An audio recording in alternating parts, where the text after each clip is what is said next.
What's up, guys? Today we're going to do a review update for my G Shock Frogman. Let's do a quick 360. I have owned this watch coming up on 2 years now, so I just wanted to give you guys an update to see how well she has fared through the years. Going over the talking points. First item is price. This is not a cheap watch, folks. I spent around $350 for it. Right now, currently on the market, there's such a wide spectrum of prices because you've got limited editions, special colorations that range from $300 to over $1,000. But for the base model, you should expect to pay around $300 to $400. Next item is tactical, schmactical, dressy, or casual.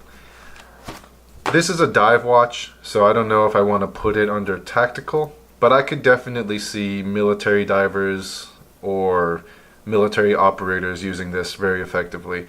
Casual, I don't know. It's a little bit intense to be a casual watch because you really got to either be an invested watch collector or I guess a serious diver to justify the cost of this watch. I mean, it looks good in casual clothing, but I mean, if you want to spend that kind of money to just wear it with some casual clothing, then that's on you. Next item is functions. First of all, this is a solar powered watch, and it also has multi-band 6.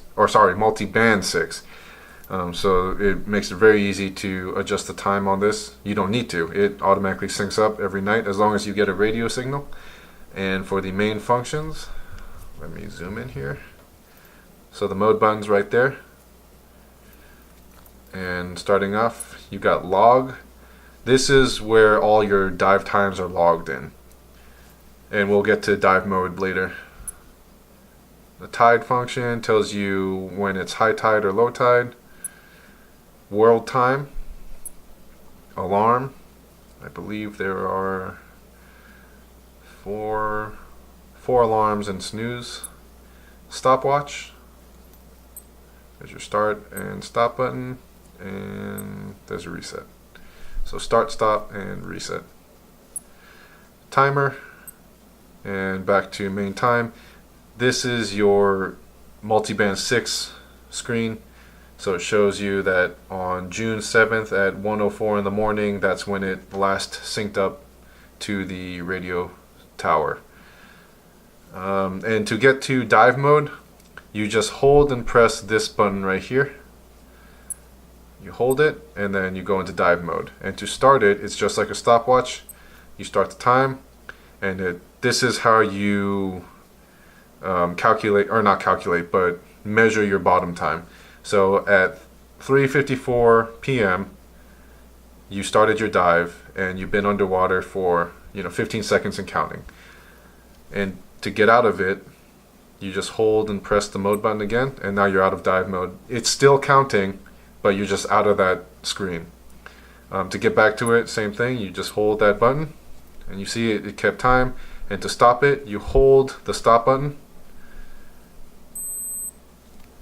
So this is nice because you can't ever accidentally stop your dive counter. And that's a very dangerous situation to be in because you never know. This button could accidentally get depressed while you're underwater, and you go to look at your watch and oh crap, your watch hasn't even been timing how long you've been submerged. So it's good that you have to hold and press it. And then to get out, you hold that, and then when you go back to the log screen, you can see that your dive time recorded. And you can, I forget how many multiple dives you can record, but you can record several. And to erase the memory, just hold onto the adjust button and you'll see clear. And there you go. So a very useful, easy to use, user-friendly function. Next item is Illumination. Let me go ahead and turn off the light.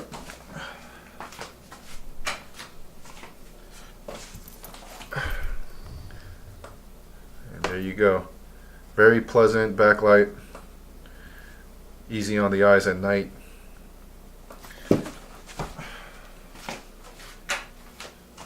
And you can also adjust that backlight time for 1 second or 3 seconds.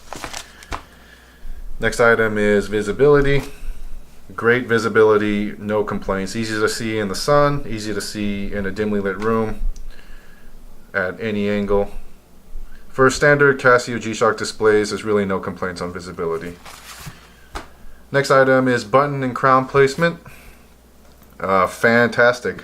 What I really like about the design on the Frogman is the fact that it's the crown, I guess, or basically the body of the watch is shifted just slightly, so that way it's in line, basically parallel to the watch band. And what this makes for is a very sleek look up against your wrist, so you don't have like this bulging watch face that comes out of the watch band. Normally it's not a big deal, but it's just a cool thing, cool design thing, I think. Makes it look very futuristic.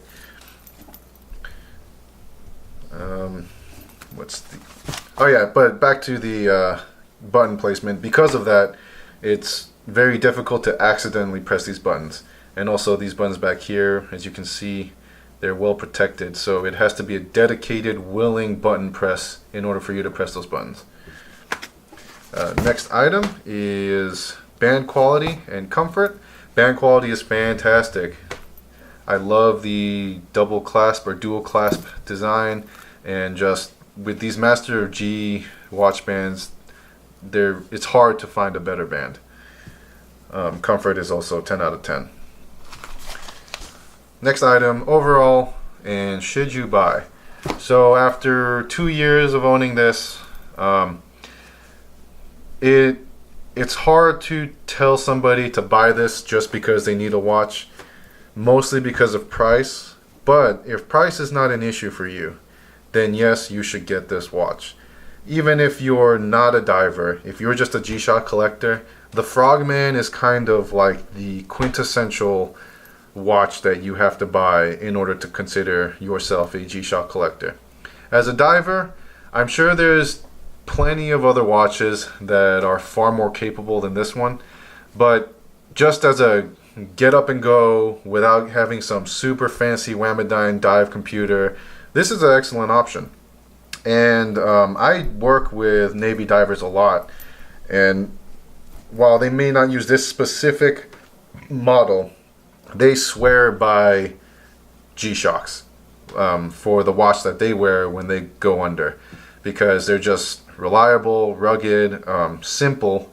You know, they don't really use those super fancy big fat dive computers. So straight out of a diver's mouth, they prefer Casio G Shocks. You know, I'll take their word for it. Overall, just on the design, this is a sick looking watch. I really love the way that they, first of all, as I mentioned before, how the entire watch face is shifted slightly so that it's almost parallel to the band. It gives it like this modern futuristic look, kind of like a Blade Runner look almost, if you will. And these oversized screws right here, they really tie everything in together. Yeah, they're pretty much, for me, I am not a diver at all, by any means. So, you know, take my word with a grain of salt. Really, just my opinions are based on how it wears in regular everyday situations and also how it looks. So for somebody who has a lot of watches, this is definitely the top on my list as far as cool factor. Yeah. So anyways, that's really all I got to say. After 2 years, it's held up great. It's a fantastic, tough, durable watch. Just the feel of it is different too. You know, like you hold a digital watch and it'll feel strong and sturdy, but you know, that's as far as it'll go. But with the Frogman, it's different. It's on a different level of quality. So if you're looking for a digital watch that's on another level, Frogman is definitely your best bet. That's all I got to say for now. I hope that this video helps you with your next watch purchase. I hope you enjoy the show, and thanks for watching, and tune in for the next episode. All right, see you later. Bye.